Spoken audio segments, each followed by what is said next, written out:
This video was brought to you by manco.trade.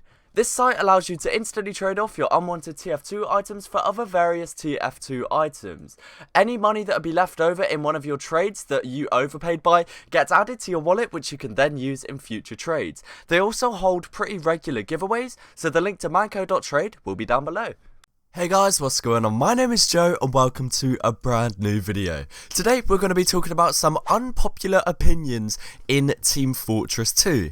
So I put this tweet out essentially asking for you guys to send in some of the opinions you have that could be considered unpopular. And what this video is going to be is just going over some of these unpopular opinions and just having a little talk about them. So if you'd like to keep updated on the next time I do a video like this, because it's most likely I will just put out a tweet and then go off tweets again, and if the video does well then I'll do a part 2 from YouTube comments.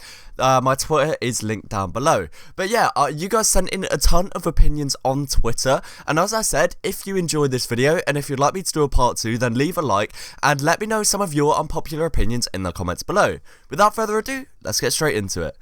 So this first one says, rocket jumping isn't necessary to be a good soldier. Someone replied with, literally how? To which the guy replied with, just whip everyone to victory. And that's a pretty convincing argument, but it got me thinking about the initial point he made, that rocket jumping isn't necessary to be a good soldier. And I think certain aspects of that could be true, but I do think one of the most important things you can do and can master as a soldier is of course rocket jumping. It's absolutely vital that you're able to be one of the first ones to get to the point, etc. I think it's very important for mobility as well, but it doesn't mean you're completely redundant without it. You can still do a decent amount of damage and stuff without rocket jumping. But yeah, I don't know, let me know your thoughts on these down below, guys. This next one says, Delfy hurts the game and fails to admit it. And I think this one's really interesting because there's two takes you can have on this. Delfy claims that by making his videos, it alerts Valve and it sort of opens Valve's eyes to it because more people start doing it. And that would be true. And Delfy says, he helps the game and stuff.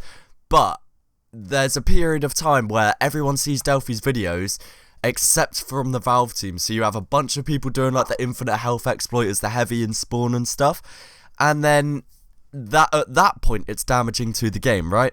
If Valve's team were super fast to respond, or if Delfy just sent the video unlisted directly to Valve and Valve just fixed it behind closed doors before it was really a thing to the public, then I'd understand it. But by publicizing it, and with Valve's notoriously low response time and bug fixing time, I don't know, I think it is quite damaging to the game. But once again, this is just purely opinion based. I have nothing against Delfy, but I do think the way Delfy kind of makes this video and that video, that it doesn't necessarily present it as this is a game breaking bug, Valve need to fix it. It presents it as, lol, you can get infinite health, lol, you can get 100% crits.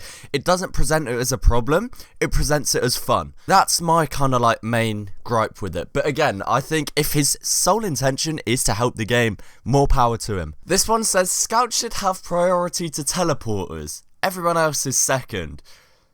I mean, I said unpopular opinions.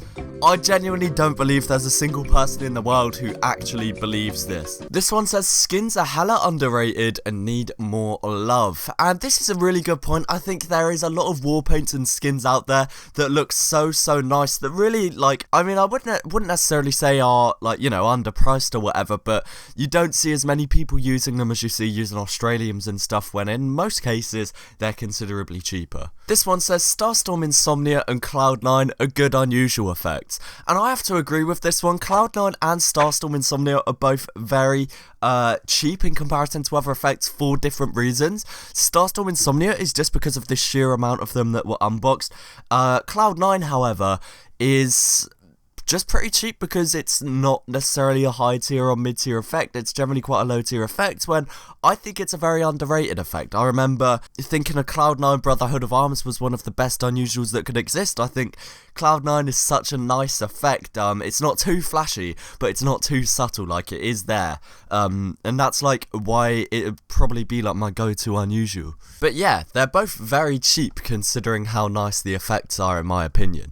This one says, TF2 was never meant to be competitive. That's why Valve won't acknowledge any LANs and took forever to put out a super bad comp mode that's extremely broken. I think this is a really interesting perspective actually, because I do genuinely think that you raise a really good point in that, you know, Valve never intended it to go competitive, so why would they kind of like fund its sort of competitive scene? There's games out there like FIFA that were invented purely to be casual that EA are 100% backing its competitive scene, right? They're funding events, they're flying players out from everywhere, they're hosting tournaments left, right and centre. And that kind of makes me believe that although Valve didn't intend TF2 to be competitive, they could acknowledge the fact that there is a competitive scene growing behind it, and kind of, if they care about the game enough and if they want the competitive scene in the game to succeed, they'll do what they can to kind of see the competitive scene grow, right? So just necessarily because they didn't intend for it to be a super competitive game like Counter-Strike or even Dota for that matter, where they are very encouraging of the LANs going on, I don't necessarily think that means that because they didn't initially intend for it to be like that, they shouldn't support it, if that makes sense. So I do think that just because they didn't initially intend for it to be competitive, that's not an excuse not to acknowledge the competitive scene that grew and kind of like spurted out from the game. This next one is from Mr. Paladin, and it says, TF2 never needed hats. And I think this one's really interesting because I really think that the cosmetics contribute to the longevity of the game. So, I mean, to an extent, the game itself, in terms of solely gameplay, did not need hats, you know, like no game needs extra cosmetics and stuff, but it heavily contributed to people sticking around, learning to trade, learning to make new cosmetic sets. If you were strictly limited to how the stock loadouts looked, I don't think people would have as much of an incentive to play, if that makes sense. Like, if everyone looked like the stock heavy or the stock sniper, there's not as much incentive to, you know, want to stand out and want to play the game and invest time and maybe even money into the game to look different. So I do think that in terms of gameplay, Team Fortress 2 definitely didn't need cosmetics, but if they didn't introduce cosmetics, I don't think the game would be in the position it is today. This next one's really interesting. It says, I think the Backburner's ability to punish non-vigilant players is a fantastic concept. It teaches the basics of listening to footsteps and corner checking. However, due to the unique way in which TF2's hitboxes work, it saw use outside of this concept, and that is a very good point.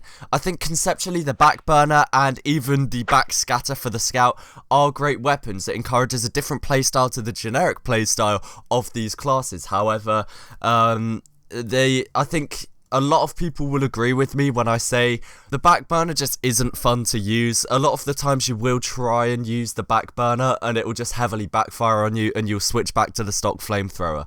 But I do think conceptually it is a great weapon. This next one says, being a good spy requires a lot of patience, game sense, and more not being good at trick stabbing.